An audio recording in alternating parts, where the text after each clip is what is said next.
Y una pregunta, chicas. ¿Hay, hay movilidad para Equipa, del Pedregal para Equipa? Sí, Miss, desde hoy día aperturaron las minivan en la mañanita. Ah, ya normal, salen de ahí del terminal. Sí, Miss, normal están saliendo para Arequipa. ¿Y el pasaje cuánto está? Ahora estará 10 soles, me supongo, Miss, no sé la verdad del pasaje.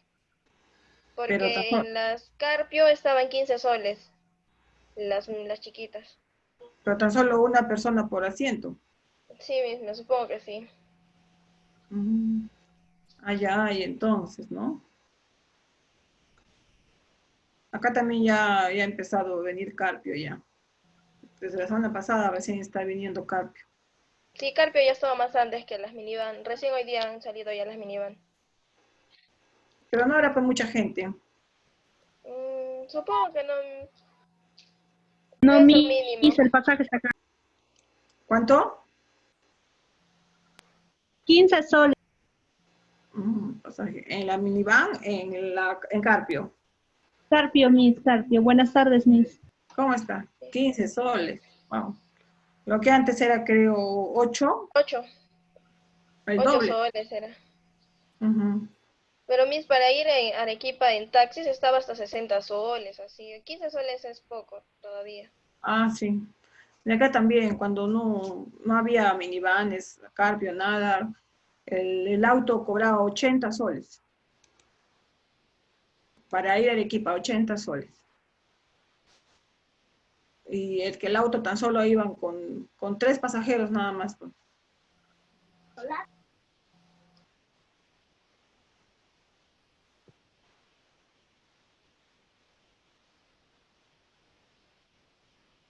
Ida y vuelta casi 200, Miss. Sí, imagínate. Era pues olvídate, un lujo ir a Arequipa. Ya sería pues una emergencia, ¿no? Porque después es muy caro. Yo no voy a Arequipa desde marzo, desde abril no voy a Arequipa. Nada. Yo sí. No sé cómo estará Arequipa. Estará peor, me da miedo. Miss, está como si nada, es como que si no hubiera pasado nada. La gente camina como si nada, los ambulantes. Ambulantes en la calle normal. Sí, Sí, los mis han rellenos, salido a pero vender siempre hay. normal los domingos. Normal todo, mis. Ah, qué Es como que barbaridad. quiera el COVID, mis. La gente no se cuida, pues, ¿no? No se cuida, por gusto es. Es como Sí, que se mis, han están saliendo acostumbrado. sin mascarilla. Pero ahora Miss, por levantaron ejemplo, otra vez a la aquí, cuarentena en Arequipa. Ah, Miss, por ejemplo, aquí en Majes el problema era también de los bueno, de las personas que van a la chacra, Ajá. ay, bien, ya ni siquiera tomaban conciencia. La policía ni el alcalde nada podían hacer ya, porque total se aglomeraban, todos se aglomeraban. Y Sí, aún sigue así, ¿no? Y no les importa, por más que y les sin han dicho, les mascarilla, han llamado la ¿no? atención y Y nada. sin Ajá, mascarilla así. siquiera. Sin Peor el mascarilla, conductor, Miss. ni siquiera se baja la mascarilla y así está conduciendo y todo lleno. Ay, Sí, es terrible. sí, sí, yo Después también. están quejándose que se enferman, que voy a morir, que oxígeno. Pero en Arequipa creo que van a levantar la cuarentena. O sea, otra vez va a entrar a cuarentena. Sí, porque yo he viajado el sábado Mm. y me he regresado el lunes en la mañana. Y bueno, acá el bus están cobrando 15 soles, pero las minivanes por ahora no están saliendo, creo. Y los carros están pues cobrando 80, 60 y esa cantidad. Wow, caro nomás, y pucha que entonces tienes que ir con harta plata para que puedas hacer algo. Qué caro. No, no, no. Pero en el bus, para que subas tienes que tener tu mascarilla facial y ¿cómo se llama? Ah, ya, y te mandan una acta donde tienes que escribir si tienes Una los síntomas. declaración jurada. Ajá, exacto. Mm, Y ya pues ahí hay una cortina en el medio de los asientos. Pero igual nadie te asegura pues que capaz el de al lado tiene el COVID o no. claro. Tú te proteges, pero el de al lado. ¿Y qué Mm. tal si todo? No, no. Bueno. Bueno, chicas, vamos a empezar. Creo que ya es la hora indicada. Ya hemos esperado suficiente a sus compañeros. Ya estamos ahorita con las 3:09. ¿Ya? Entonces, buenas tardes con todas, con todos. Hoy día vamos a hacer el tema de la historia clínica y sus partes. ¿Ya? Vamos a empezar, como ya vimos la semana pasada, hicimos una introducción a lo que era la semiología, ¿no? Entonces ahora vamos a hacer lo que es la historia clínica y las partes de la historia clínica. ¿Qué es la historia clínica? Primero vamos a ver la historia. ¿Qué cosa es la historia clínica? Es el documento médico legal que contiene todos los datos psicobiopatológicos de un paciente, ¿no? Entonces, no tan solo quiere decir la historia clínica que va a abarcar lo que es datos sobre la enfermedad del paciente, ¿no? Nada más, sino son los datos psicobiopatológicos, o sea, los datos psicológicos, de vida, patológicos, de enfermedad, o sea, todo lo que encierra en sí todo el entorno del paciente. ¿No? Es un documento médico legal que contiene todos los datos biopsicopatológicos de un paciente. Hay varias definiciones sobre historia clínica. Otra definición nos dice que es la narración escrita, ordenada, clara, precisa y detallada de todos los datos relativos a un enfermo, anteriores y actuales, personales y familiares, que sirven de juicio definitivo de la enfermedad actual. Y también tenemos otra definición que nos dice que es el arte de ver, oír, entender y describir la enfermedad humana, ¿no? Entonces, es el arte, dice, de ver, oír, entender y describir, ¿no? Entonces, en sí decíamos que la semiología es una ciencia también que apoya a la medicina, ¿no? Y también decían que la semiología era un arte, porque tienes que saber ver, tienes que saber oír, entender y sobre todo describir, ¿no? Plasmar en la historia clínica todo lo que tú estás encontrando en tu paciente, todo lo que tú estás viendo. Entonces, en una forma clara, precisa y detallada. Esto vendría a ser lo que es nuestra historia clínica.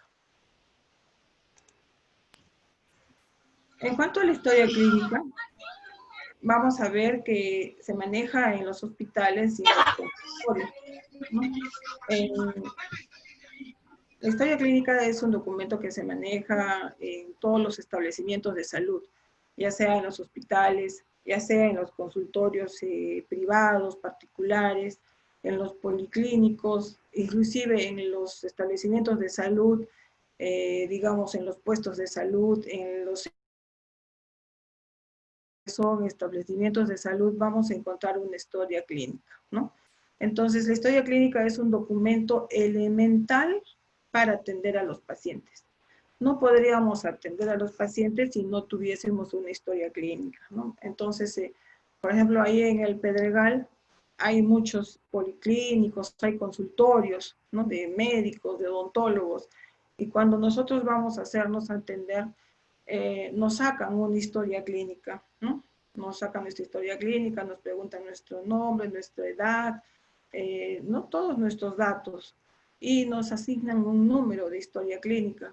Entonces, y las veces que nosotros sigamos visitando al médico o al odontólogo, pues va a seguir, el médico va a seguir narrando o escribiendo en esa misma historia clínica, ¿no? No es que, por ejemplo, hoy día voy, me hace una hoja y se elimina, ¿no? Hoy voy a la siguiente semana, me hace otra historia clínica, no, ¿no? Entonces, todos los establecimientos de salud manejan una historia clínica que es un documento elemental para atender a los pacientes.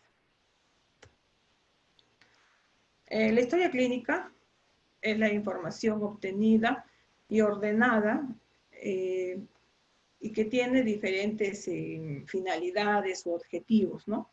¿Cuáles son los objetivos de la historia clínica? El primero es que es médico asistencial, porque nos permite ser evaluada y consultada durante el tiempo por un profesional o por el resto del equipo profesional, ¿no? Entonces, tiene un objetivo, un fin, digamos, médico asistencial, ya que nos va a permitir, ¿no? Ser evaluada durante mucho tiempo, ¿no? De repente, sobre casos especiales, sobre enfermedades especiales, ¿no? Pacientes que hayan estado con alguna enfermedad especial, entonces esa historia clínica queda, ¿no? Queda ahí como un documento para ser consultado, ¿no es cierto? Para ser consultado, por ejemplo, qué síntomas tenía, qué signos, qué tratamiento se le dio, ¿no? Si respondió o no respondió. Entonces, es un documento médico asistencial porque nos va a permitir al personal de salud, pues, evaluar, ¿no? Y consultar también durante el tiempo, ¿no? También tiene un alcance de gestión, administración y mejora continua de la calidad, porque nos va a permitir evaluar, por ejemplo, la calidad de atención, ¿no es cierto? Muchos nosotros ahora hablamos, y no tan solo en lo que es salud, sino a nivel de todos los aspectos de educación, de economía, ¿no? Todo hablamos de lo que es calidad.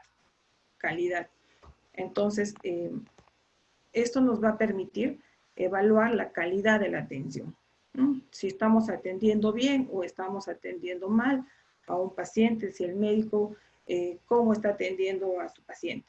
Entonces, eso también nos permite, de alguna manera, evaluar la calidad de la atención. También tiene un alcance de docencia e investigación, porque va a servir para mejorar el conocimiento de las enfermedades, ¿no? Por ejemplo, no les decía, en un caso de algún paciente con alguna enfermedad especial, ¿no? De repente desconocida todavía por el personal de salud. Entonces, esa historia va a servir, ¿no? Para investigación.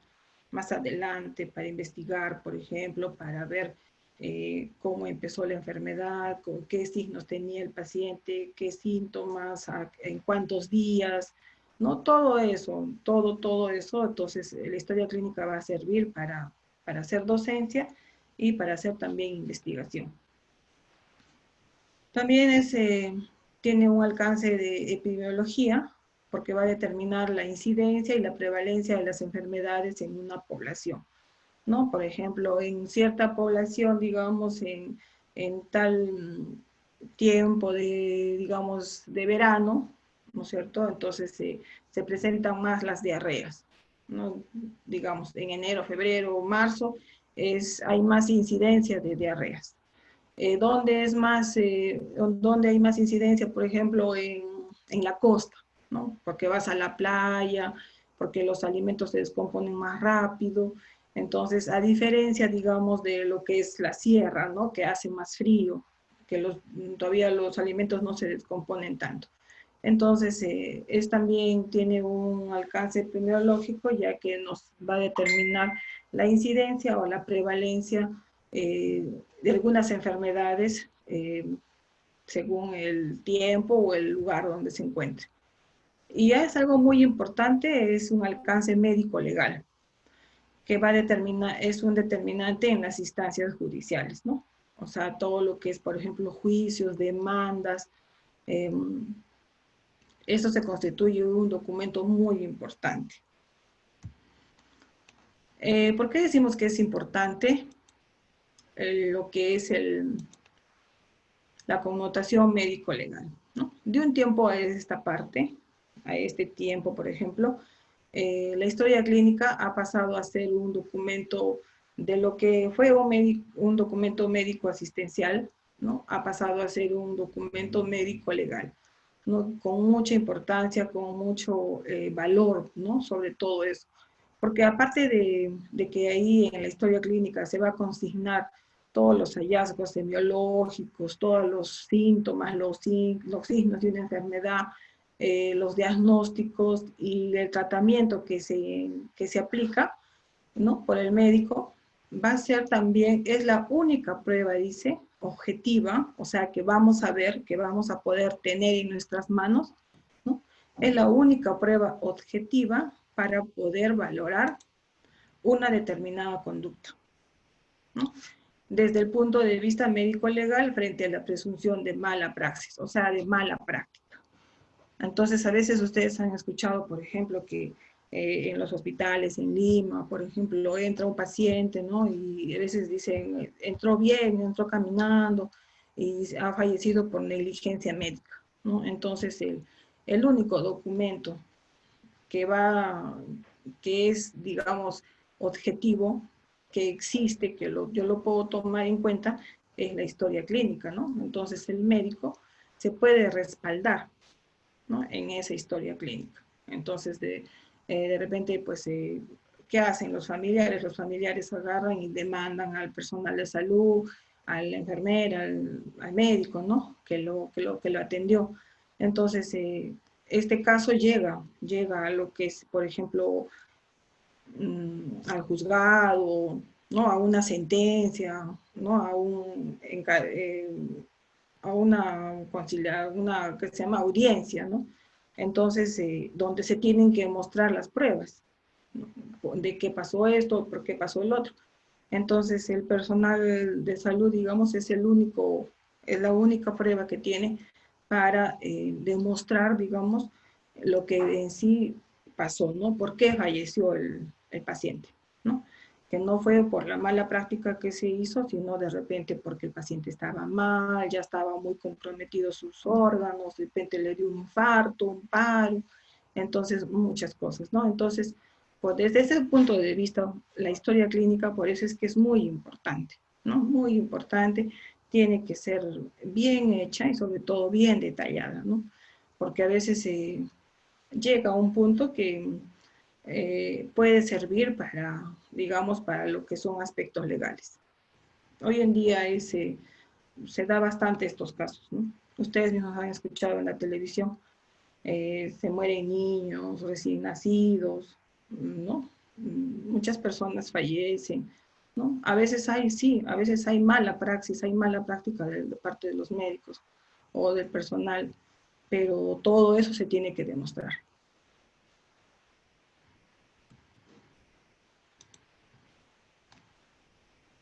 Cada nivel de atención tiene un formato, ¿no? Entonces, por ejemplo, Cada grupo etario también tiene su propio formato. Por ejemplo, un menor de 1 año o los niños menores de 5 años tienen un formato especial, ¿no? Una historia clínica especial. Un adulto mayor, digamos, ¿no? El adulto mayor también tiene una historia especial. Entonces, a eso se refiere, ¿no? Por ejemplo, cada nivel de atención tiene un formato. Es como decir, por ejemplo, una historia clínica de un puesto de salud, digamos, de la colina, no es la misma historia clínica que se maneja en el hospital central, ¿no? De Pedregal de Magis. Entonces son diferentes, ¿no? Las historias clínicas de los hospitales son diferentes a las historias clínicas que se va a manejar, por ejemplo, en el primer nivel, que son los puestos de salud, los centros de salud. Y también de igual manera va a ser diferente a las historias clínicas que se van a manejar, digamos, en los institutos especializados, ¿no? Que son, digamos, en Lima. Entonces son diferentes formatos, ¿no? Cada nivel tiene su formato, pero cada uno tiene un objetivo, un fin, ¿no? Común. Dentro de cada establecimiento de salud hay formatos para cada servicio, ¿no? Sobre todo en los hospitales, más que todo, por ejemplo, hay historias clínicas de emergencia que se encuentran en el servicio de emergencia. Hay historias clínicas de consulta externa, que son las que se van a encontrar en los consultorios, ¿no? En los diferentes consultorios, ya sea de medicina, ya sea de traumatología, de ginecología, ¿no? De cardiología, entonces de los diferentes consultorios. Y también hay una historia clínica de hospitalización, que son los pacientes que se encuentran internados, ¿no? En un hospital, de repente, debido a cualquier enfermedad que le aqueje, entonces, si es necesario, este paciente es internado, ¿no? Hospitalizado. Entonces, este paciente también, esta historia clínica de hospitalización no va a ser igual que la de emergencia ni la de consulta externa, ¿no? Son diferentes. En cuanto a la utilidad médica, la historia clínica permite, dice, la recolección, la valoración de datos que van a fundamentar el diagnóstico, ¿no es cierto? Nosotros, el médico, su fin, su objetivo es llegar a un diagnóstico, ¿no es cierto? Entonces, el diagnóstico se va a dar gracias a la recolección y valoración de los datos que el médico va a encontrar. ¿Ya? Entonces, dan una idea de la posible evolución, o sea, el pronóstico, el final, ¿no? Del paciente. Cuando el médico evalúa al paciente, empieza a hacer el interrogatorio, todo, entonces más o menos él ya tiene una idea de qué diagnóstico es, qué enfermedad tiene el paciente. Y también asimismo va a tener un pronóstico, o sea, un pronóstico bueno o un pronóstico malo. Entonces va a ser una posible evolución. Entonces se puede decir, no, sí, el paciente se va a recuperar, el paciente se va a mejorar y de acá a unos días se va a ir a su casa, ¿no? Como que también puede ser un pronóstico malo, ¿no? De repente si tiene un cáncer que esté ya muy avanzado, entonces el paciente pues no tiene un buen pronóstico. Asimismo, va a orientar a una terapéutica, o sea, a un tratamiento, a los estudios necesarios y que permiten que se realice el seguimiento del caso. Entonces, además, consigna, dice, una evolución que implica la confirmación o cambio tanto del diagnóstico como de la terapéutica implementada. Vamos a desarrollar la historia clínica. Esta historia clínica se desarrolla directamente con el paciente, ¿no? Mediante el interrogatorio. Entonces, de ahí empieza nuestra historia clínica. En esta historia clínica se va a registrar los datos con sumo cuidado sin alterar nada. Entonces, nosotros no vamos a aumentar a lo que diga el paciente, ni tampoco vamos a aumentar ni retirar, ¿no? Entonces, vamos a...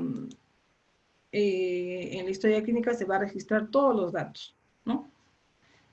Datos que sean claros y fidedignos sobre todo, ¿no? Entonces, estos datos que nos va a dar el paciente son los motivos de la consulta. ¿Por qué el paciente está viniendo a la atención? ¿No? Porque presenta un dolor en el estómago, en la boca del estómago, de repente porque presenta un dolor en las articulaciones, porque presenta dolor de garganta, tos, fiebre. Entonces, el motivo de la consulta. Entonces, hay que registrar todos los datos con mucho cuidado, sin alterar. Y esos datos los vamos a adquirir mediante un interrogatorio que va a ser como un relato, ¿no? Donde se va, vamos nosotros a ver los signos y los síntomas para llegar a un diagnóstico presuntivo, ¿no? Donde se presume, se piensa, entonces agrupando todo, escuchando todo lo que el paciente nos cuenta y haciendo el examen físico, entonces ya se va a tener una idea del diagnóstico, de la enfermedad que tiene el paciente.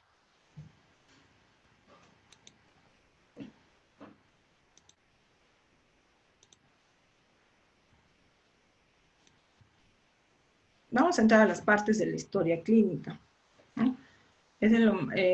La primera parte de la historia clínica, por ejemplo, es la anamnesis, ¿no? Que puede ser directa, indirecta o mixta. Ahorita vamos a desarrollar cada uno de estos puntos, ¿ya? La primera parte es la anamnesis. Después va a venir los datos de filiación, la enfermedad actual, las funciones biológicas, antecedentes, y dentro de los antecedentes vamos a tener los generales, los personales fisiológicos, los antecedentes gineco-obstétricos, los personales patológicos y los familiares. Después de los antecedentes vamos a hacer el examen físico, ¿no? Que eso es el examen físico que ya sabemos se hace cefalocaudal, ¿no? Desde la cabeza hasta los pies. Entonces, esto también lo vamos a desarrollar, ¿no? Va a ser motivo de nuestra clase más adelante, cómo se hace un examen físico. Después de realizar el examen físico, pues ya vienen los diagnósticos, ¿no? Entonces ya viene lo que el médico piensa que tiene el paciente, qué enfermedad puede tener. Después viene el plan de trabajo, o sea, qué es lo que piensa, qué planea hacer el médico. De repente hay que tomarle unos años auxiliares, le va a dar tratamiento y esperar cómo evoluciona el paciente, ¿no? Si va una evolución favorable o de repente una evolución que no es favorable, ¿no? Entonces hay que ver, hay que esperar eso. Entonces, la primera parte de la historia clínica hemos dicho que es la anamnesis. Es una parte, es una de las principales y muy importantes de la historia clínica. Esta anamnesis es la información que proporciona el paciente al médico durante la entrevista, ¿no? Eso quiere decir anamnesis. Es todo lo que el paciente nos va a contar al médico durante la entrevista. Para el diagnóstico, dice que 1 hora de cuidadoso interrogatorio vale más que 10 horas de exploración. O sea, se dan cuenta qué importante es este interrogatorio, ¿no? Qué importante es esa relación o la entrevista médico-paciente. Vale más que a veces más de 10 horas de exploración. Más vale el interrogatorio. Mediante el interrogatorio el médico puede descubrir muchas cosas del paciente. En cuanto a las funciones biológicas, nosotros también se pregunta, ¿no?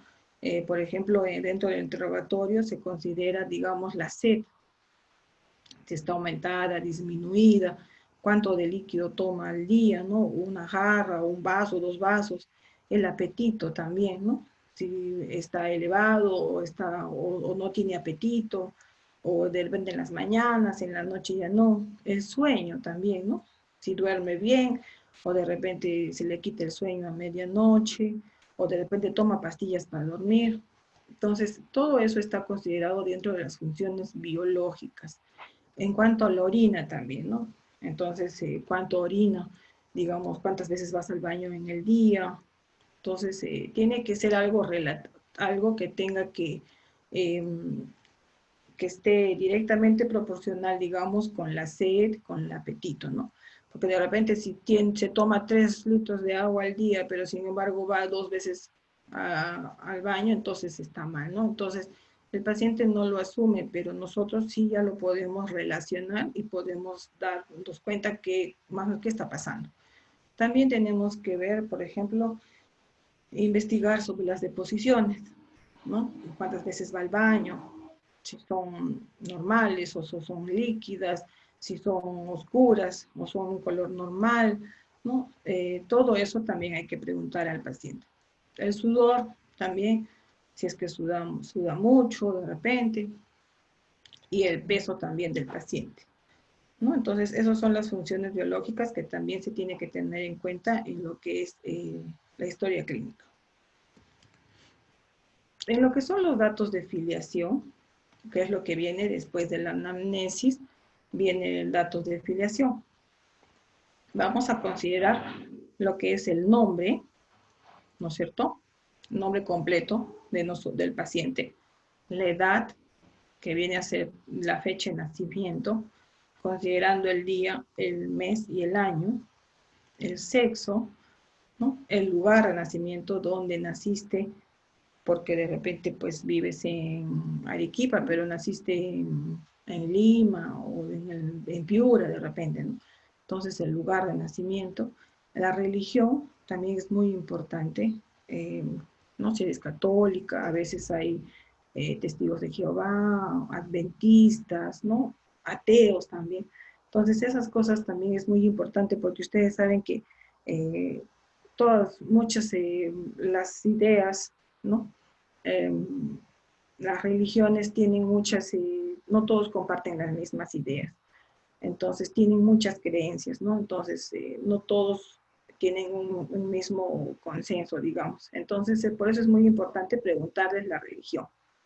El estado civil, el grado de instrucción y la persona responsable, ¿no? El parentesco. Digamos, si el paciente, ¿quién se hace responsable del paciente?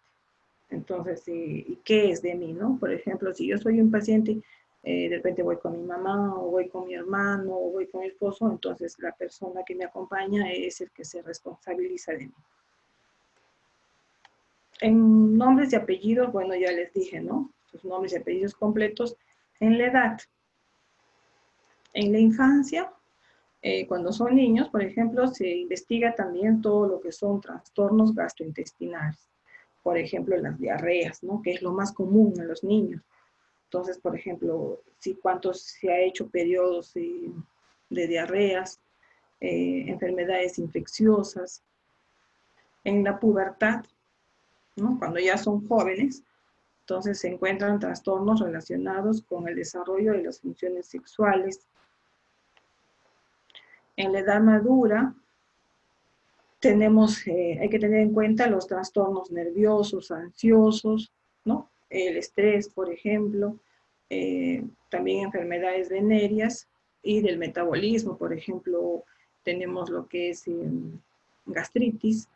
Y hoy en día, algo muy importante que también tenemos que tener en cuenta es el cáncer, ¿no? El cáncer es una enfermedad que tiene mucha prevalencia hoy en día, y aparece a partir de los 40 años, ¿no? Aunque a veces inclusive puede ser más antes, ¿no? En personas mucho más jóvenes, pero un promedio es en personas de 40 años, ¿no? Y en la vejez, en las personas que ya son adultos mayores, vamos a tener, por ejemplo, la arteriosclerosis, ¿no? Que es la mayoría de los de los adultos mayores sufren esto, ¿no? La arteriosclerosis, que es la acumulación de grasas dentro de las arterias, ¿no? De las venas. Entonces, esto va a producir de pronto digamos, un infarto, un paro cardíaco, ¿no? Entonces, todo lo que pueda producir un aneurisma, un ACV, ¿no? Todo lo que pueda producir esta arteriosclerosis. También tenemos en la vejez, por ejemplo, el enfisema pulmonar, ¿no? Que es, por ejemplo, problemas dentro de los pulmones que provocan que no pueda uno respirar como debe ser. Y también hay la hipertrofia prostática, ¿no? Sobre todo en los abuelitos, por ejemplo, que sufren mucho de la próstata. Por lo general, los abuelitos siempre ya empiezan a sufrir de la próstata, ¿no? A veces hay que colocarle sonda vesical, y digamos, ya no miccionan como debe ser. Entonces, ese tipo de enfermedades depende de la edad.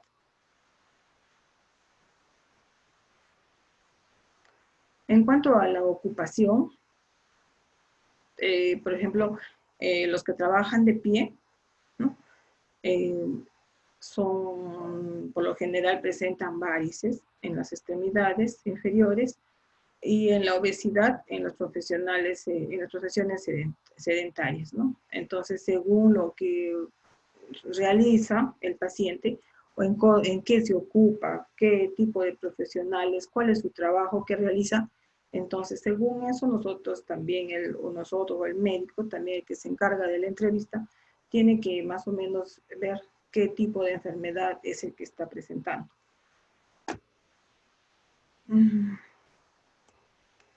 El estado civil, que es, por ejemplo, es muy importante en las enfermedades infectocontagiosas, ¿no?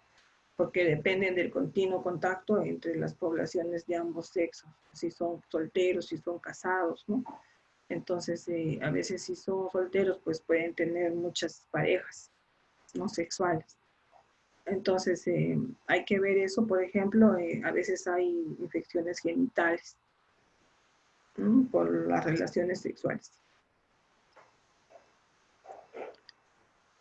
Eso sería todo lo que es la primera parte de la historia clínica, los datos de filiación, y vamos a ver ahora lo que es la enfermedad actual. La enfermedad actual es la parte más importante de la historia clínica, ¿ya? Esta sección, esta parte es la más importante. Es acá donde el paciente precisa, ¿no? O refiere lo que le está pasando, lo que está sintiendo, ¿no? Lo que le está afectando, su molestia, su enfermedad, ¿no? Entonces, lo más importante es esto, justamente lo que al paciente le está pasando. Entonces,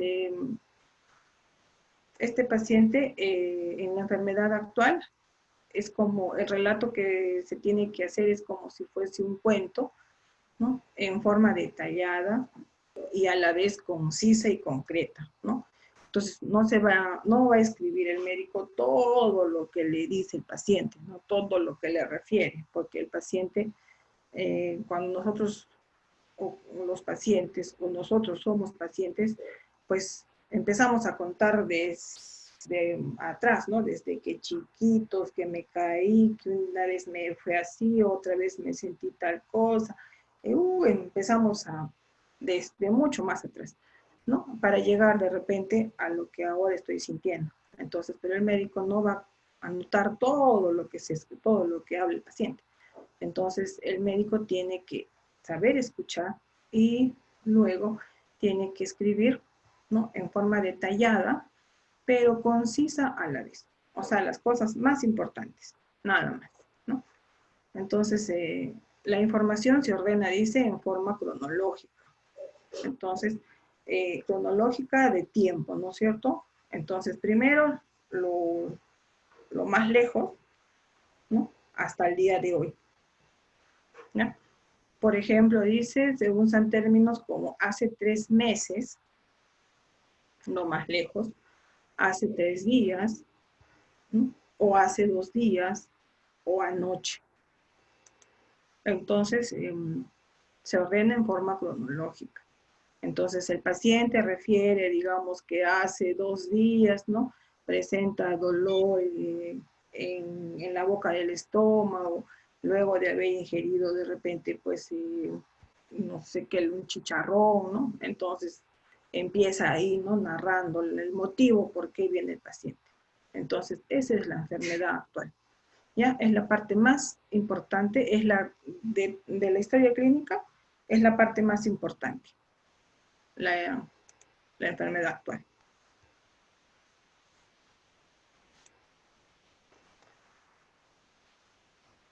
Es importante, dice, que el relato esté bien hilvanado y sea fácil de entender, ¿no? Entonces, porque lo leemos y vamos a entender también lo que el paciente dijo. Si son varios los problemas, se precisan en párrafos diferentes. No vamos a mezclar el uno con el otro. En cuanto a los signos y síntomas principales,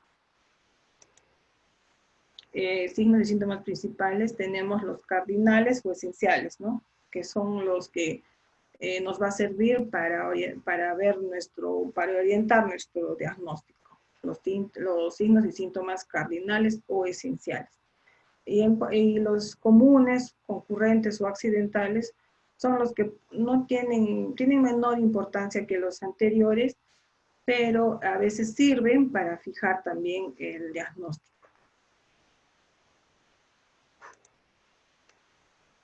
Los signos patognomónicos o específicos son los que se presentan invariablemente en determinada enfermedad, ¿no?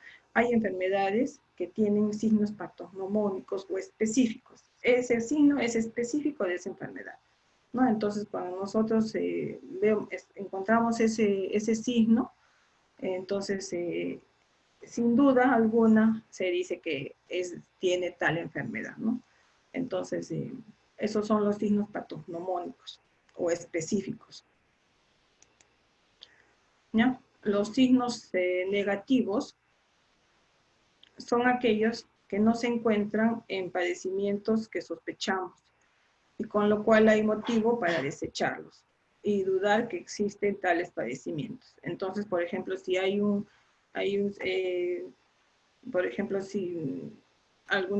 paciente no presenta esos signos, entonces es un signo negativo, ¿no? Por ejemplo, si para la apéndice, digamos, hay que tener el dolor en el flanco derecho, ¿no? Entonces, pero se llama el signo de McBurney, ¿no? Entonces, McBurney negativo, dice, ¿no? Entonces, quiere decir que no es apendicitis. Entonces, es un signo negativo, ¿no? Y el signo positivo, entonces, quiere decir que sí existe, ¿no? Que sí está presente ese signo. Entonces, por ejemplo, si fuese el caso de una apendicitis, entonces se dice, ¿no? El signo de McBurney positivo. Entonces, quiere decir que sí existe. Y puede ser una apendicitis, ¿no? Entonces, esos son los signos que se pueden evaluar en lo que son en la sección de enfermedad actual.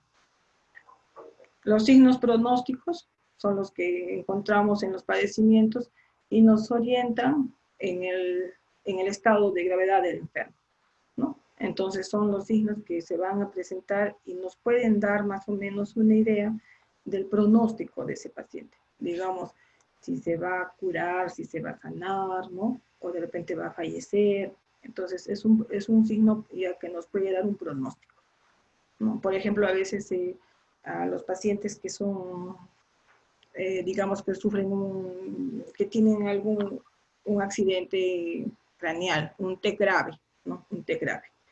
Entonces, cuando a veces el paciente empieza a eliminar sangre por el oído, o sangre por la nariz o por la boca, entonces, inclusive cuando empieza a movilizar las manos hacia adentro, entonces ya es un signo que ya hay descerebración, ¿no? Entonces quiere decir que ya hay una muerte cerebral, digamos. Entonces es un mal signo, es un pronóstico malo.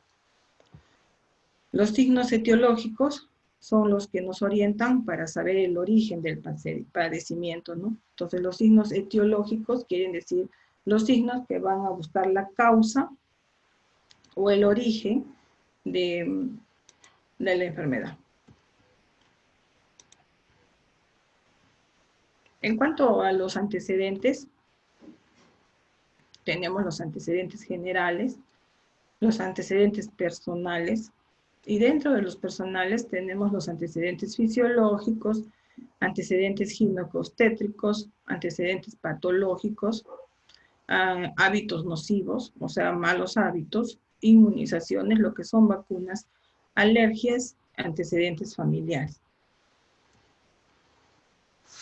¿Alguna pregunta hasta acá, chicos?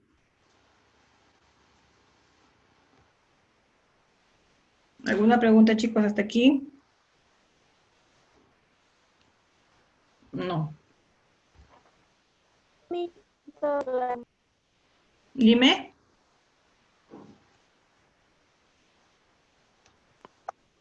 Bueno, vamos a seguir, ¿no? Ya. En cuanto a la vivienda, ¿no? En la vivienda, por ejemplo, el médico nos pregunta, ¿no? ¿Cómo es tu casa? ¿Cómo es tu vivienda? ¿De qué material es? ¿No? Si es de cartón, si es de madera, si es de adobe, de ladrillo, de estera, ¿no?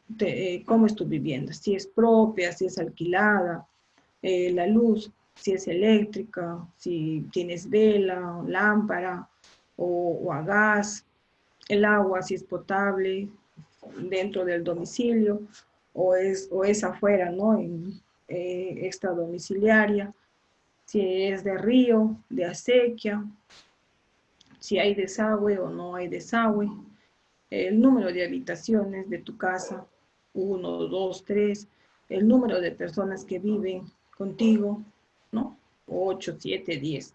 Entonces, todo eso es en cuanto a la vivienda. Todo eso nos preguntan, cuando nosotros nos hacen la historia clínica, todo eso son nuestros antecedentes generales. Los viajes recientes, ¿no? ¿En qué fecha? ¿A dónde viajaste? ¿Cuánto tiempo estuviste? ¿No? Arequipa por 3 meses, país, una semana, ¿sí? Djibouti por 3 días, El Cairo 15 días. Entonces, ¿en qué fecha? ¿A dónde viajaste y cuánto tiempo estuviste ahí? ¿No? Porque a veces hay enfermedades que se adquieren en cualquier parte, ¿no? Donde tú estás. Y esas enfermedades no se manifiestan al momento, ¿no? Digamos al día siguiente, a la semana, sino puede manifestarse de repente después de muchos meses. Entonces, ¿no? Por ejemplo, ahora como con esto del coronavirus, ¿no? Que muchas veces ustedes cuando saben que los primeros casos que han empezado acá en el Perú era, por ejemplo, porque se estaban en contacto con algún familiar que había llegado de Italia, de España, de Francia, ¿no? Entonces ahí todo empezó, se ponen a preguntar, a indagar al paciente y al final termina que sí, ¿no? Que viajó de repente. Si no viajó él, tuvo un contacto con algún familiar o alguna persona que estuvo de viaje. Entonces, esa es la explicación donde se encuentra, ¿no? Cómo es que adquirió la enfermedad del virus. En cuanto a las crianzas de animales, ¿no es cierto? También eso es muy importante. A veces eh, nos parece tonto, ¿no? Tonto todas las preguntas que nos hacen, pero en el fondo tiene mucha importancia, ¿no? Porque de repente de ahí puede ser que salga el diagnóstico que yo estoy teniendo. En cuanto a los animales, por ejemplo, qué tipos de animales se crían y dónde los crías, ¿no? Por ejemplo, dice 2 perros viven dentro de la casa, duermen en el patio, cría cuyes que viven dentro de la casa, cría vacas que viven en el campo, ¿no? Entonces, ahí ya tenemos, por ejemplo, un factor de riesgo, digamos, los cuyes que viven dentro de la casa. Y nosotros, o sea, prácticamente entonces estos cuyes viven con las personas. Y eso se ve, ¿no? Y eso sí se da. Entonces, eso también, eso es importante. En cuanto al parto, se ve, por ejemplo, se pregunta, ¿el paciente nació a término o prematuro, no? Digamos, el paciente nació a las 40 semanas, 38 semanas, o si fue prematuro, a los 7 meses, 6 meses. ¿Dónde nació, no? Si fue en la casa o de repente en un hospital o en una clínica. El tipo de parto, ¿no? Si fue un parto normal, que se dice eutóxico, o fue por cesárea, ¿no? Que es distóxico. ¿Y por qué? Porque a veces hay circular de cordón, el cordón está envuelto en el cuello del bebé, entonces y no puede salir, ¿no? Por parto vaginal. Entonces, por eso es que se tiene que hacer la cesárea. El control prenatal, ¿no? Si digamos, si nuestra mamá, cuando estuvo embarazada de nosotros, si se hizo controles prenatales, ¿no? Si se hizo, dónde se hizo los controles prenatales y cuántas veces fue a hacerse los controles prenatales. En cuanto a la lactancia, vamos a decir, si tomamos lactancia materna exclusiva, o sea, de nuestra mamá, o si usamos biberón, ¿no? Con alguna leche de tarro, digamos, alguna fórmula. ¿Hasta qué edad lactó? ¿No? ¿Hasta qué edad lactó y de qué edad empezó a comer? ¿No? Eso se llama ablactancia. ¿A qué edad habló? ¿A qué edad caminó? El desarrollo psicomotriz, ¿no? Si normal, si se cae mucho de repente, o corre o no corre, edad de primera relación sexual, preferencia sexual también, ¿no?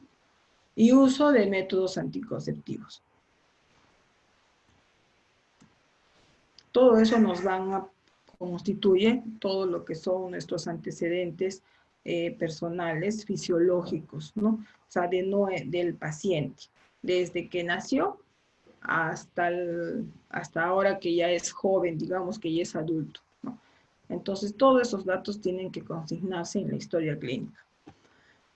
En cuanto a los antecedentes personales ginecobstétricos, ¿no? De ginecología, digamos, la menarquia es la edad de la primera menstruación natural, espontánea, ¿no? Lo normal es entre los 10, a veces a los 9 años, hasta los 14, 15 años, ¿no? Eso se llama menarquia, es la primera menstruación. ¿A qué edad tuviste? ¿A qué hora? ¿A qué edad empezaste a menstruar? Y la menopausia es la edad en que dejas de menstruar, ¿no? En forma natural también, espontánea, que a veces ocurre a los 45 hasta los 55 años, ¿no? En cuanto a las características de las menstruaciones, tenemos que tener en cuenta, por ejemplo, la duración y la cantidad de sangre, ¿no? Normalmente las menstruaciones duran de 2 a 6 días. Por lo general son más de 4 días, o 4 hasta 6 días, ¿no? Aunque a veces hay mujeres que menstruan más tiempo y más cantidad. Entonces, cada uno ya se conoce cómo es, ¿no? Cada persona, cada mujer ya se conoce cómo funciona su cuerpo. Y ya sabe cada cuánto tiempo le viene la menstruación, cada 28 días, cada mes y medio, o a veces un mes sí, un mes no, cuánto le dura, todo ya sabemos nosotros las mujeres, ¿no? Entonces, y también se puede precisar si son dolorosas, a veces viene con maldijadas, ¿no? Con maldijadas y que es necesario inclusive que tenemos que tomar alguna pastilla, ¿no? La frecuencia, que normalmente es cada 25 a 28 días, pero puede variar, ¿no? Según la persona, el organismo de cada persona. La fecha de la última menstruación, la fecha de la última regla, que es la FUR, fecha de última regla. Esta información es importante, ya que va a determinar las posibilidades de embarazo, ¿no? A veces las personas, a veces nosotros las mujeres vamos al médico y de repente pues se nos retrasa unos días, ¿no? Unos días la menstruación. Entonces el médico nos va a preguntar, ¿cuándo ha sido tu última fecha de menstruación, tu última fecha de regla? Entonces, esto es muy importante este dato para las posibilidades de que haya un embarazo, ¿no? También se toma en cuenta para el momento de evolución, para la toma de muestras, para los exámenes hormonales, ¿no? A veces para las mujeres que no se pueden embarazar fácilmente, entonces, y a veces siguen un tratamiento especial de fertilidad, entonces estas fechas son muy importantes, ¿ya? ¿Alguna pregunta, chicos?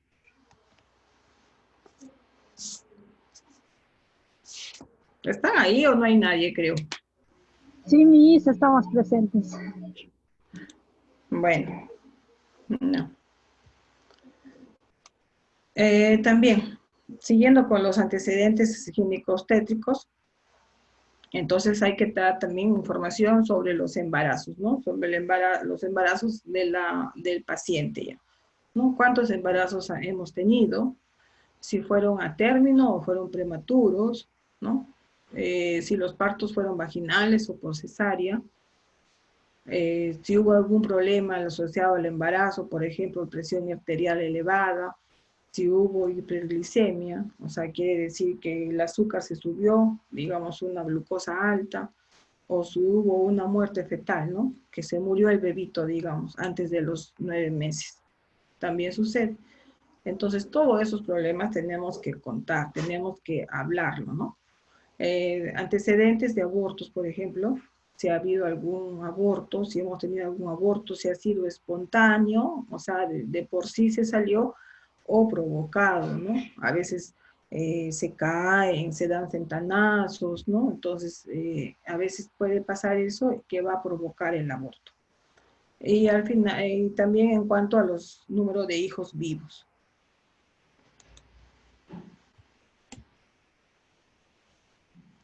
Hay una fórmula obstétrica que ustedes van a, cuando vayan a hacer sus prácticas a lo que es ginecología o obstetricia, se ve bastante, ¿no? Que es GPA. Entonces, G3, P2, A1. ¿Qué significa eso? ¿No? Significa a una mujer que ha tenido 3 embarazos o gestaciones 3, partos 2, aborto 1, ¿no? Inclusive acá tenemos lo que son hijos vivos también, ¿no? Entonces G, ya saben, es de gestaciones, 3, o sea, ha estado 3 veces gestando, de las 3 veces, 2 han sido partos y 1 ha sido aborto. Acá 2, 0, 1, 0, 2, ¿no? Entonces corresponde a una mujer que ha tenido, dice, 2 partos de término, o sea que han nacido los recién nacidos han sido dentro de las 40 semanas o 37 para adelante, ¿no? 2 partos a término, 0 prematuros, 1 aborto espontáneo, ningún aborto provocado, 0, y tiene 2 hijos vivos. Entonces, esas son fórmulas que se manejan en lo que es obstetricia o ginecología. El parto a término es el que ocurre pasadas las 37 semanas de embarazo, ¿no? Entonces, una vez que ya el embarazo ya pase las 37 semanas, entonces ya vamos a ver que es un parto a término, o sea, ya completo, ¿no? El parto prematuro o pretérmino es el que ocurre antes de las 22 a 36 semanas, ¿no? El recién nacido pues va a pesar menos de 2,5 kilos. Inclusive a veces llega a pesar 1,8 kg, 2 kilos, ¿no? Entonces es un parto prematuro, antes de tiempo, ¿no? Pretérmino. No está completamente ya, o sea, al final, ¿no? Es pretérmino. Y por lo tanto, pues el recién nacido también va a ser más pequeño, ¿no? No va a tener el peso de un parto normal. El aborto es la expulsión del feto antes de las 22 semanas. Y cuando el feto pues mide menos de medio kilo, de 500 gramos, ¿no? Entonces, esos son los antecedentes ginecobstétricos, ¿no? Dependiendo de la mujer. En los antecedentes personales patológicos, tenemos que tener en cuenta aquí todas las enfermedades que hayamos tenido, las intervenciones, las operaciones que hayamos presentado, los traumatismos que el paciente ha tenido a lo largo de su vida, ¿no? Por ejemplo, ¿qué enfermedad has tenido? Si te han operado, cuántas veces, de qué te han operado, si has tenido alguna fractura, ¿no? Todo eso. Entonces, se tiene que exponer todas las enfermedades que hayamos padecido. Así igualito, por ejemplo, el paciente también acá en lo que son patológicos se detalla, ¿no? Por ejemplo, el 2006 le dio paludismo. El 2007 fue operado de apéndice, ¿no? En el Hospital 2 de Mayo. En el 2008 se le diagnosticó diabetes tipo 2, ¿no?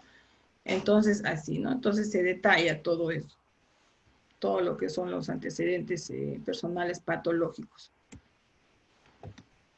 Antecedentes personales de hábitos nocivos, ¿no? Todo lo malo, digamos, ¿no? Algún hábito algún mal hábito que tengamos, por ejemplo. La ingesta de bebidas alcohólicas, ¿no? Si bebemos, ¿no? Si a la semana, cuántas veces tomamos, ¿no? Cuántos días, ¿no? Cuántos días se toma, por ejemplo, la cantidad que tomas, por ejemplo, ¿no? Cuándo empezó y cuándo terminó. Hay personas que toman un día y al día siguiente tienen que seguir tomando, tienen que hacer el corte, ¿no? Todo eso hay que especificar, ¿no? Y la frecuencia de consumo, a veces, por ejemplo, todos los fines de semana hay reunión, se encuentran con los amigos y ya pues es motivo para tomar, ¿no? De igual manera también se especifica, ¿no? Si es cerveza, si es vino, si es pisco, ¿no? Al menos preparado, yo qué sé, ¿no? Entonces todo eso también se especifica. Uso de drogas no legales, ¿no? Como marihuana, cocaína, también hay pacientes. Y también tenemos las alergias, ¿no? Las alergias también es importantísimo en la historia clínica señalarlas, ¿no? ¿Por qué? Porque estas alergias, por ejemplo, van a ya alertar al médico, ¿no? Si el médico, si yo le voy a decir, sí, yo soy alérgica al diclofenaco, al paracetamol o a la penicilina, entonces el médico ya no me va a indicar ese tratamiento, ¿no? Porque me va a hacer mal. Entonces, pero si el médico no sabe, si yo no le digo tampoco, pues puede ser de que me indique ese medicamento que me va a producir una alergia, ¿no? Entonces, cuando nosotros tenemos alguna alergia a algún medicamento, pues tenemos que decirle el nombre, ¿no? ¿A qué medicamento somos alérgicos? Por ejemplo, dice a la alergia a la penicilina o a alguno de sus derivados, a las cefalosporinas, a las fenitoínas, ¿no? Entonces, a cualquier medicamento tenemos que decir el nombre. También, asimismo, alergia a los alimentos. Hay muchas personas que comen, por ejemplo, el pescado, o el chancho, o el camarón, a los mariscos, por ejemplo, al huevo, ¿no? Al chocolate, y también hacen alergia. Entonces, no deben comer eso. También asimismo se hace alergia a las sustancias que están en el ambiente, ¿no? Por ejemplo, a veces al polen de las flores, al polvo, digamos, ¿no? En los ambientes, cuando corre mucho aire, a los pastos, por ejemplo, al polvo de los ácaros, a la contaminación del aire también, ¿no? Por algún producto químico. A veces las personas cómo empiezan las alergias, ¿no? Empiezan a estornudar y estornudar y estornudar, ¿no? Ya sea por el aire, por el polvo, ¿no? Que está en el medio ambiente. Entonces, es una alergia, ¿no? Puede ser también a sustancias que entran en contacto con la piel, por ejemplo, como los detergentes, ¿no? A veces agarras digamos, el Ariel que es fuerte y toda la mano se te pone roja, ¿no? Se te pone toda, endurece, se te hincha. Entonces, algunos jabones, algunos productos químicos, látex y otros, ¿no? A veces los guantes, a veces que son de látex, entonces no, te pones los guantes y sientes como que te da picazón. Entonces, es una alergia también. Antecedentes personales en cuanto a las inmunizaciones, que por ejemplo en los niños, habitualmente sabemos que hay un carnet de vacunación, hay un calendario ya especial para los niños, desde que nace hasta los 5 años que se debe de cumplir las vacunaciones, ¿no? contra diferentes, a todas las enfermedades transmisibles, como el tétano, sarampión, difteria, tuberculosis, ¿no? Inclusive tiene con refuerzos. Entonces, los niños hay que cumplir ese calendario de vacunación, ¿no? Entonces, hay que colocarle su primera dosis, segunda dosis, tercera, refuerzos, todo. Y en los adultos también hay algunas vacunas que se colocan, ¿no? Como por ejemplo la influenza, la hepatitis, neumococo, y el toxoide tetánico, y también debemos colocarnos lo que son refuerzos. En cuanto a la terminología médica, hay unas palabras que de repente se van a presentar para que ustedes las conozcan. Astenia es la debilidad, la falta de vitalidad, ¿no? Astenia, o sea, es de debilidad. Disnea es la dificultad para respirar. Disnea, sensación que falta el aire, no puedes respirar, ¿no?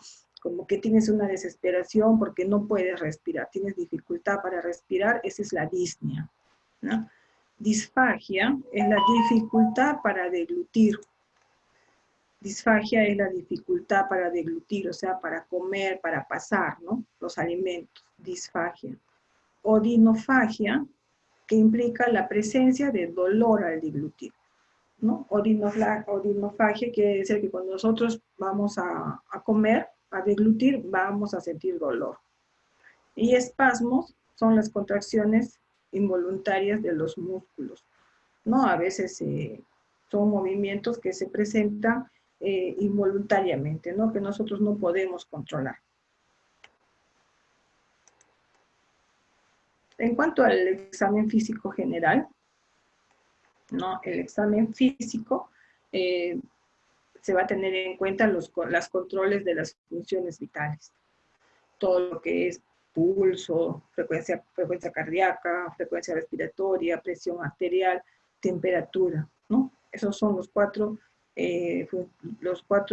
funciones vitales, ¿no? Eso es lo importante. Vamos a, eso ya como que ya nos da una idea cómo se encuentra el paciente. El aspecto general, que nosotros lo vamos a ver al paciente, cómo lo vas a ver, la primera impresión que tienes del paciente, la piel, vamos a evaluar la piel, las maneras, que viene a ser el cabello, las uñas, ¿no? El aspecto locomotor, cómo camina el paciente, cómo camina, cómo se siente, cómo se sienta, ¿no? Si camina para un lado, si camina derecho de repente, o para adelante, ¿no? Entonces el aspecto locomotor. También el sistema linfático, ¿no? Para verlo si tiene algunos ganglios linfáticos que están inflamados. En cuanto a la somatometría es la medición, ¿no? de los siguientes ítems. El peso actual. Cuando nosotros vamos a una atención por el médico, nos pesan, nos tallan, nos toman las funciones vitales que ya hablamos, ¿no es cierto? El peso actual, te toma la talla, te toma el índice de masa corporal, ¿no? La circunferencia cefálica, más que todo en los niños, y la circunferencia torácica y abdominal, ¿no? Esto lo hacen, por ejemplo, la circunferencia torácica abdominal es, por ejemplo, para ver inclusive posibles factores de riesgo para diabetes. En cuanto al aspecto general, ¿no? Hay que ver, por ejemplo, en la esfera somática, en sí lo que es en el sexo, ¿no? Ya sea el hombre, la mujer, la edad también, ¿no? Si es joven, si es niño, si es adulto mayor, las facies, ¿no? La cara, las facies. Entonces, a veces el paciente cuando está con un dolor tiene una facies demacrada, pues, ¿no? De dolor realmente.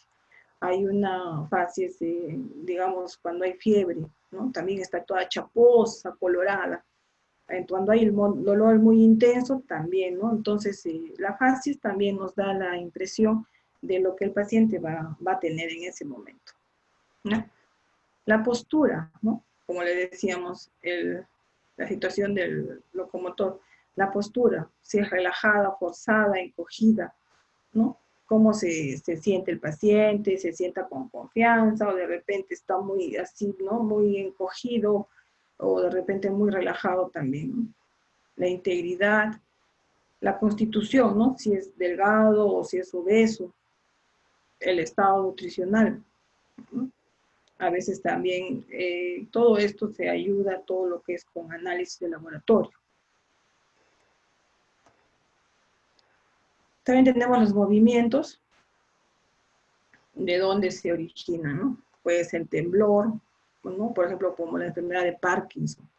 Puede ser tics, algunos tics a veces mueven la mano, a veces mueven el ojo, ¿no? La ceja.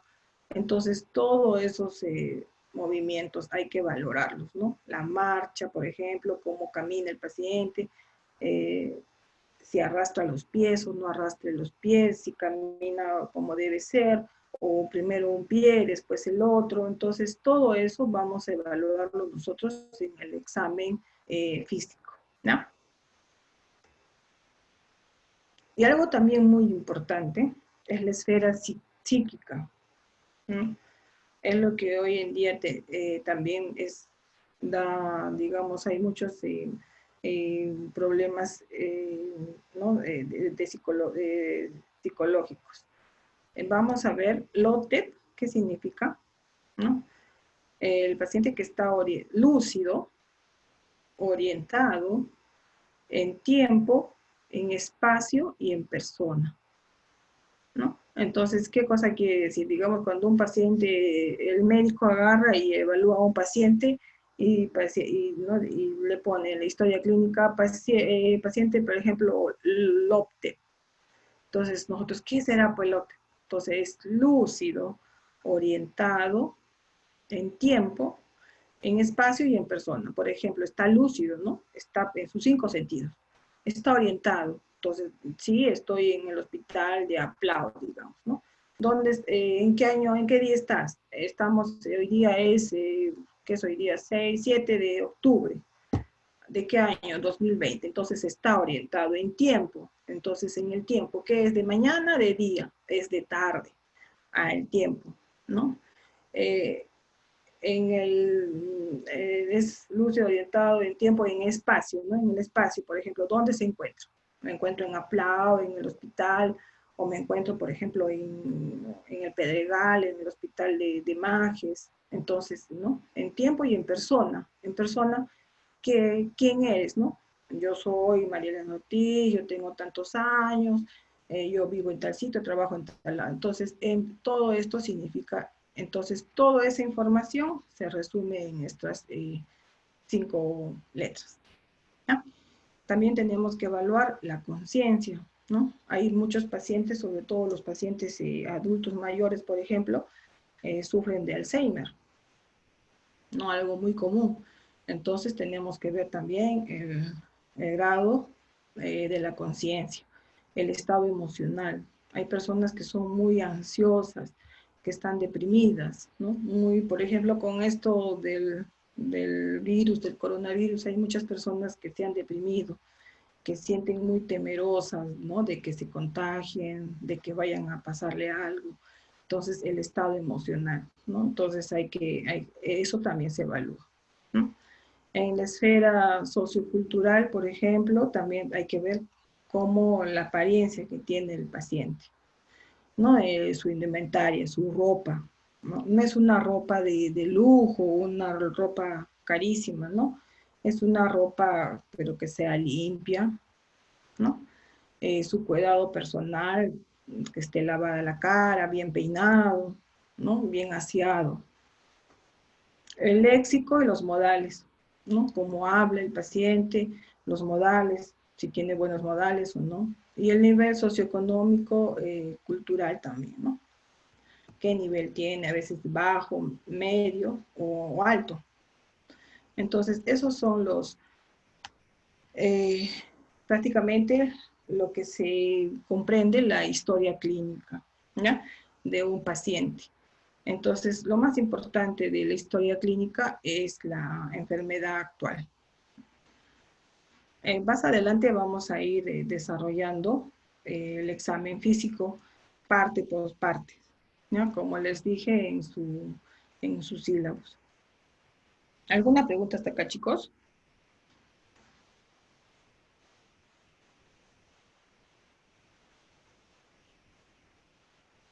¿No hay nada? Yo les he subido en la plataforma, hay 2 videos sobre historia clínica. No sé si dará tiempo para mirar los 2, pero si no, en todo caso ustedes lo ven. Y para que completen o un poco más sobre el tema de hoy, ¿ya? Entonces, bueno, como ya les dije, la tarea la voy a subir en la noche o a más tardar mañana en la mañana. Y por favor, chicos, cumplan sus tareas, después no vamos a tener problemas. Y traten de enviarla a la plataforma, por favor.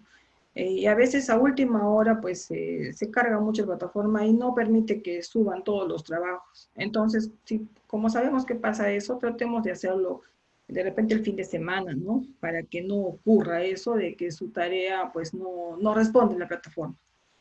¿Ya? ¿Alguna pregunta hasta acá, chicos? ¿Alguna?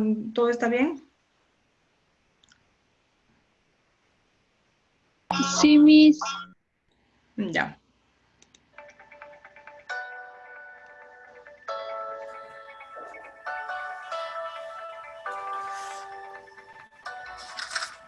Hola y bienvenidos.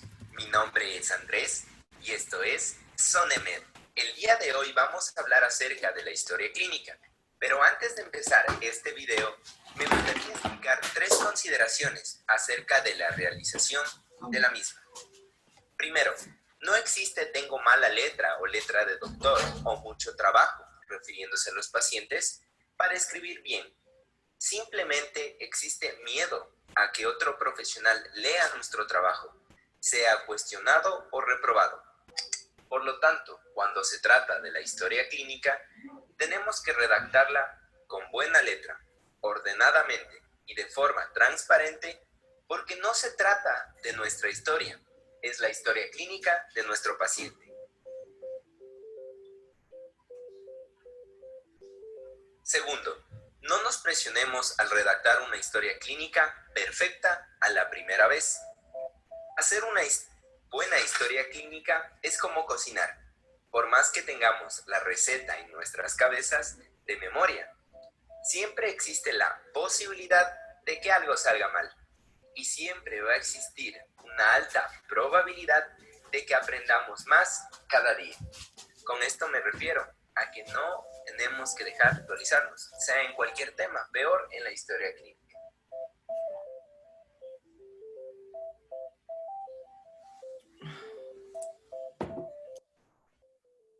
Tercero, tenemos que tener una, por así decirlo, desconfianza saludable con nuestro paciente. ¿A qué me refiero con esto? Nuestro paciente oculta en su relato, en su examen físico, en cómo viene la consulta, el diagnóstico exacto de su patología. Nuestra misión como profesionales de la salud es desentrañarlo con amabilidad, confianza, empatía y no dejar de lado ningún detalle. Porque la fórmula para el diagnóstico se trata de una buena historia clínica, un buen profesional, junto a un examen físico y un pequeño detalle llamado examen complementario nos lleva a un diagnóstico.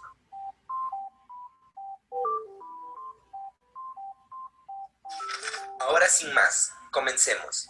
Dentro de la historia clínica, las partes fundamentales o vitales de la anamnesis van a ser 9 partes. Como una estructura general, tenemos primero a los datos de filiación, segundo al motivo de consulta, tercero a la enfermedad actual, cuarto la revisión de los aparatos y sistemas, quinto los antecedentes. Vamos a tener los antecedentes personales patológicos, sexto los antecedentes personales no patológicos, séptimo los antecedentes patológicos familiares, Algo que es importante, las condiciones socioeconómicas y culturales de nuestro paciente. Y finalmente, lo que vendría a ser la fuente, es decir, una fuente confiable, no confiable. En este video nos vamos a enfocar sobre los datos de filiación.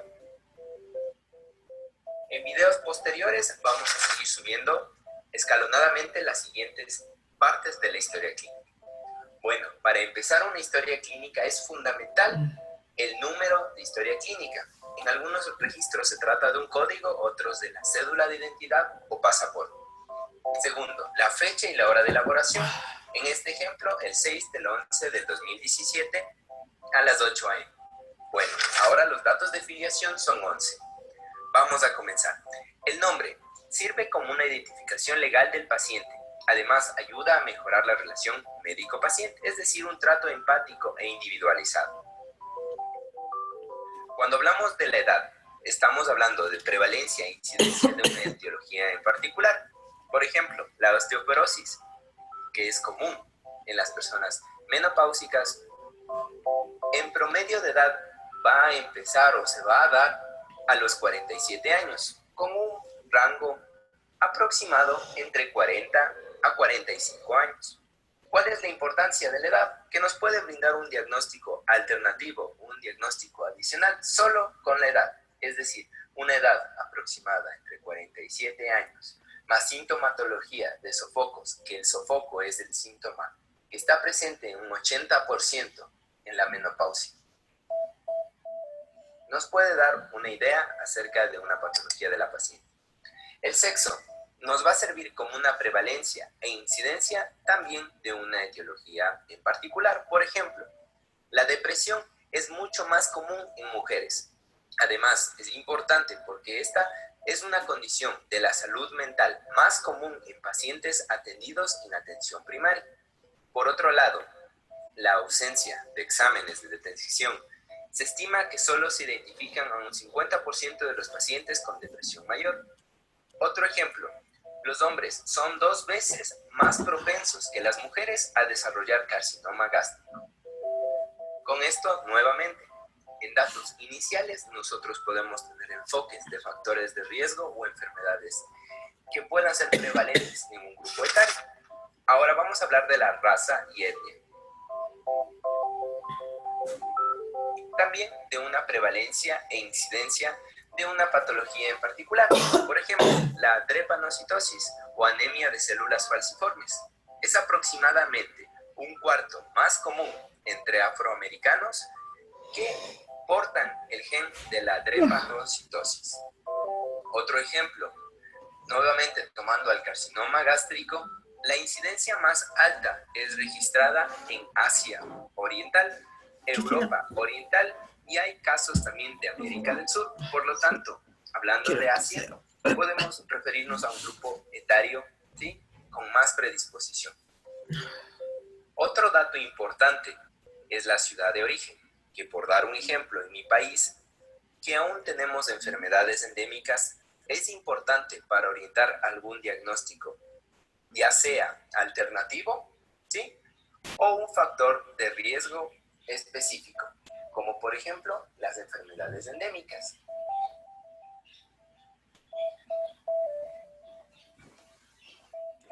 Otro dato importante es la residencia habitual. Existen países que presentan enfermedades estacionales o demográficas, en donde, al conocer la residencia del paciente, se puede orientar a la prevención de patologías en función de factores de riesgo conocidos de dicha zona o sector.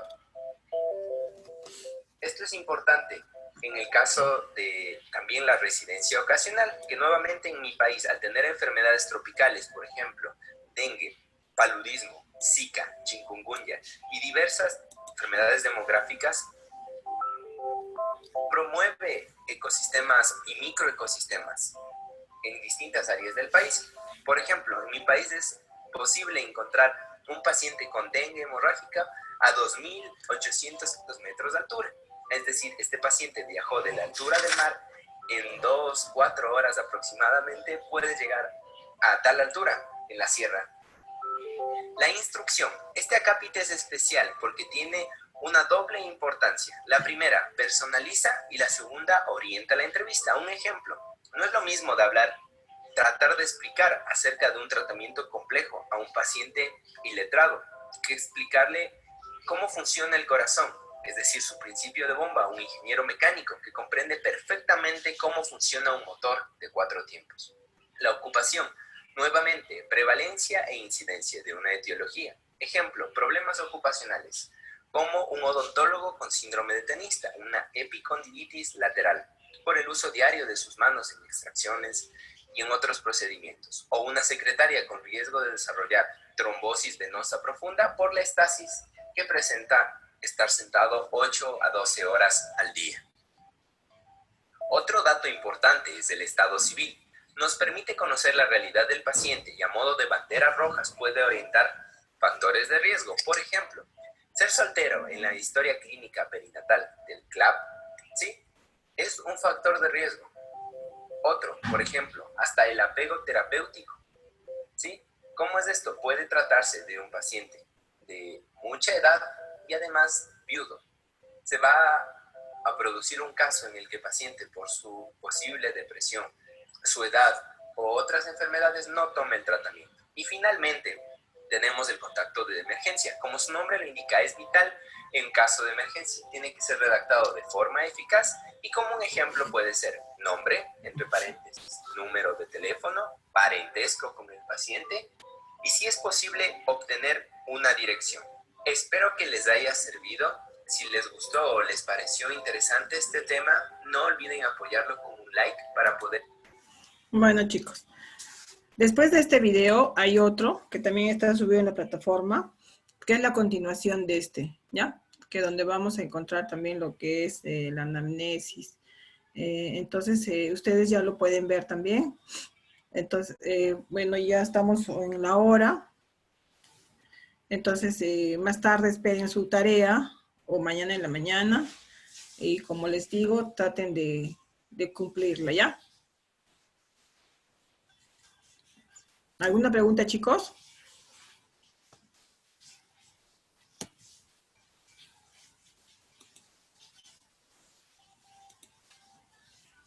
¿Alguna pregunta, chicos?